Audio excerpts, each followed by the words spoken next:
Sir నమస్కారం sir. నమస్తే. Sir Kannappa టీమ్‌కు high court అయితే షాక్ ఇచ్చినట్టుగా తెలుస్తుంది సార్. మామూలుగా కన్నప్పకి ఇబ్బందులైతే తప్పట్లేదు. మొదటి నుంచి కూడా ఎన్నో ఇబ్బందులైతే ఇది ఫేస్ చేస్తూ వస్తుంది. ఇప్పుడు కూడా హైకోర్ట్ షాక్ ఇచ్చింది. నోటీసులు పంపించింది. రిలీజ్ ఆగిపోయిందంటూ కూడా వార్తలు వస్తున్నాయి. ఎవరో కంప్లెయింట్ చేశారు ఈ సినిమా పైన అని కూడా చెప్తున్నారు. మరి ఏం కంప్లెయింట్ చేశారు? హైకోర్ట్ ఏం నోటీసులు పంపించింది? మరి ఇప్పుడు ఇది రిలీజ్ అవుతుందా లేదా? మరి మోహన్ బాబు గారు అండ్ కన్నప్ప టీమ్ ఏం చేస్తారు సార్ దీనికి సంబంధించి? కన్నప్పకి అనేక సమస్యలు ఎదురవుతున్నాయి. ముందుగా ట్రోల్స్ స్టార్ట్ అయినాయి. ఎందుకంటే వాళ్ళు పోస్టర్లు టీజర్ రిలీజ్ అయినప్పుడు కన్నప్ప బాగాలేదని ట్రోల్స్ అయినాయి. అంతకు ముందు కూడా వాళ్ళు విదేశాల్లో వెళ్ళి షూట్ చేస్తూ ఉంటే కూడా కన్నప్పని ఏంది అక్కడ షూట్ చేసేది అని న్యూజిలాండ్ అది స్విట్జర్లాండ్ న్యూజిలాండ్ లో చేస్తున్నప్పుడు కూడా విమర్శలు వచ్చాయి. దాని తర్వాత హార్డ్ డిస్క్ మాయమైందని చెప్పారు. అది దాన్ని ఎక్కడ నెట్లో పెట్టేస్తారని భయపడుతున్నట్టుగా చెప్పారు. మంచు మనోజ్ దీని మీద నెగిటివ్ కామెంట్లు చేయడం, ఆయన ఇంట్లో పనిచేసే రఘు అండ్ చరిత అనే ఇద్దరు హార్డ్ డిస్క్ దొంగిలించారని విష్ణు చెప్పడం, ఇవన్నీ జరిగాయి. ఆ తర్వాత నిన్నటికి నిన్న సెన్సార్ బోర్డు షాక్ ఇచ్చింది. దాదాపు 13 కట్స్ సెన్సార్ బోర్డు చెప్పింది. సీన్లే తీసేయమని చెప్పిందని చెప్తున్నారు. సో ఆల్రెడీ సెన్సార్ బోర్డు నుంచి వీళ్ళు రివిజన్ కమిటీకి అప్లై చేస్తున్నట్టు కూడా మనకి న్యూస్ వచ్చింది. ఇప్పుడు కొత్తగా ఇదైతే భారీ షాక్ అని చెప్పాలి. హైకోర్టు సినిమాని ఆపేయమని చెప్పింది అని మార్నింగ్ నుంచి వార్తలు వస్తున్నాయి.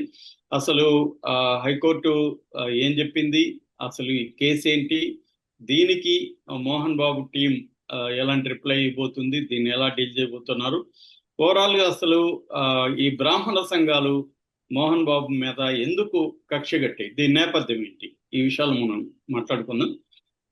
యాక్చువల్ గా బ్రాహ్మణ చైతన్య వేదిక అధ్యక్షుడు సిరిపురపు వెంకట శ్రీధర్ అనే వ్యక్తి కోర్టులో కేసు వేశారు. అంతకు ముందు కూడా వాళ్ళు హెచ్చరించారు. గుంటూరుకి వీళ్ళు ప్రమోషన్ కోసం మోహన్ బాబు టీం వెళ్ళినప్పుడు మీరు ఇక్కడ క్లియర్ గా మాకు మా డిమాండ్లను నెరవేర్చాలి అన్నారు. వాళ్ళ డిమాండ్లు ఏంటి అంటే, ఫస్ట్ దీని పోస్టర్ రిలీజ్ చేసినప్పుడు వీళ్ళు క్యారెక్టర్స్ రిలీజ్ చేశారు. అందులో ఒక 2 క్యారెక్టర్స్ ఏంటంటే పిలక గిలక అని క్యారెక్టర్స్, బ్రహ్మానందం అతను సప్తగిరి, వీళ్ళిద్దరి క్యారెక్టర్లు. సో దాని మీదన వాళ్ళు అబ్జెక్ట్ చేశారు. ఇట్లా పిలక గిలక అని చెప్పి బ్రాహ్మణుల్ని కించపరిచే విధంగా పోస్టులు ఉన్నాయి, ఈ 2 క్యారెక్టర్ని తీసేయాలని మీరు ప్రకటించాలి అని వాళ్ళు డిమాండ్ చేశారు. కానీ మోహన్ బాబు వాళ్ళు ఎక్కడ సారీ చెప్పడం కానీ తీసేస్తున్నట్టు కానీ అసలు దాని గురించి ఏం మాట్లాడలేదు. గుంటూరు దీంట్లో కూడా అక్కడ కూడా ఆందోళన చేశారు. ఆందోళనకారులను పోలీసులు పక్కకు తీసుకెళ్ళిపోయారు. అయితే అప్పుడే వాళ్ళు చెప్పారు, మీరు కానీ సారీ చెప్పకపోతే మేము కోర్టుకు వెళ్తామని. అలాగే వాళ్ళు హైకోర్టులో పిటిషన్ వేశారు. ఇది బ్రాహ్మణ సమాజాన్ని కించపరుస్తూ తీస్తున్నారు, అలాగే సనాతన ధర్మాన్ని కించపరుస్తున్నారు అనేది చెప్పారు. సో దీని మీద హైకోర్టులో వాద ప్రతివాదాలు జరిగాయి. జస్టిస్ జేఎస్ సుబ్బారెడ్డి ఆయన ఒక ఆదేశాలు జారీ చేశారు. అదేంటంటే ముందుగా ఈ బ్రాహ్మణ సంఘానికి చైతన్య వేదికకి ఆయన చెప్పింది ఏంటంటే, ఈ సినిమా రిలీజ్ తర్వాత ఆ దృశ్యాల్ని చూసి మీకు ఇబ్బందికరంగా ఉంటే అప్పుడు తీసేయమని చెప్తాం. ఇప్పుడు మేము అసలు దాంట్లో ఏం ఇబ్బందికరంగా ఉందో మీరు చెప్పలేకపోతున్నారు, సనాతన ధర్మాన్ని ఏం కించపరిచింది అనేది మీరు చెప్పలేకపోతున్నారు. ఎందుకంటే మీరు సినిమా చూడలేదు ఇప్పటి వరకు. సినిమా చూడకుండా పోస్టర్ చూసి పిలక గిలక అని పేర్లు పెట్టడమే తప్పు అనే యాంగిల్లో మీరు మాట్లాడుతున్నారు. సో సినిమా రిలీజ్ అయినాక సినిమా చూసి చెప్తాము అనేది జడ్జి గారు, సింగిల్ బెంచ్ జడ్జి సుబ్బారెడ్డి గారు చెప్పారు.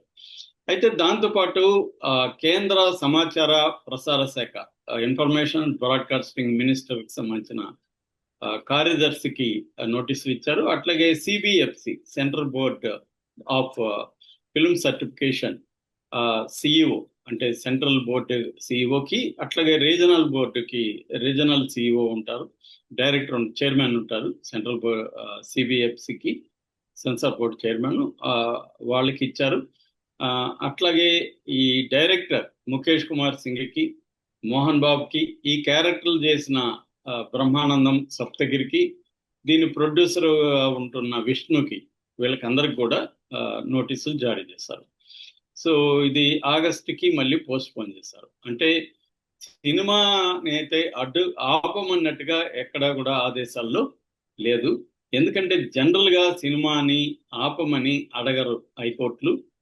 గతంలో కూడా చాలాసార్లు వచ్చాయి, ఏదో రేర్ కండిషన్ లో మాత్రం. ఎందుకంటే CBFC, central board of film certification, ఒకసారి సర్టిఫికేట్ ఇచ్చిన తర్వాత సినిమా రిలీజ్ ని ఆపమని చెప్పమని అనేక సార్లు హైకోర్టులు చెప్పాయి. ఏదైనా మరీ లా అండ్ ఆర్డర్ ఇష్యూస్ కానీ, లేకపోతే దేశ సమగ్రతకు, సార్వభౌమత్వానికి వ్యతిరేకంగా ఉన్నట్టు కానీ, అట్లాంటి రేర్ సంఘటనలు, అంటే రాజ్యాంగంలో ఉండే 19(2) క్లాజ్ ఏదైతే ఉంటుందో ఆ క్లాజ్ కింద కొన్ని పరిమితులు ఉంటాయి ఫ్రీడమ్ ఆఫ్ ఎక్స్ప్రెషన్ కి. ఈ సినిమా కూడా ఫ్రీడమ్ ఆఫ్ ఎక్స్ప్రెషన్ కిందనే వస్తుంది. సో వాక్ స్వాతంత్రం, ఈ వాక్ స్వాతంత్రానికి కొన్ని కండిషన్స్ కూడా ఉన్నాయి. అంటే ఇక్కడ వాక్ స్వాతంత్రం ఉండకూడదు అని, అంటే మన దేశ సార్వభౌమత్వానికి, సమగ్రతకు భంగం కలిగించడం కావచ్చు, లేకపోతే వ్యక్తుల ప్రతిష్టను దిగజార్చే విధంగా కావచ్చు, ఇవి కొంత వేగ్గా ఉంటాయి. మన రాజ్యాంగంలో ఉండే సమస్య ఏంటంటే దాన్ని ఎంటర్ పెట్టే ఎలాగన్నా చేయొచ్చు. ఇప్పుడు నేను నీదేదో ఏం రా మామ అంటాను అనుకో, నువ్వు దానికి హర్ట్ అవ్వచ్చు.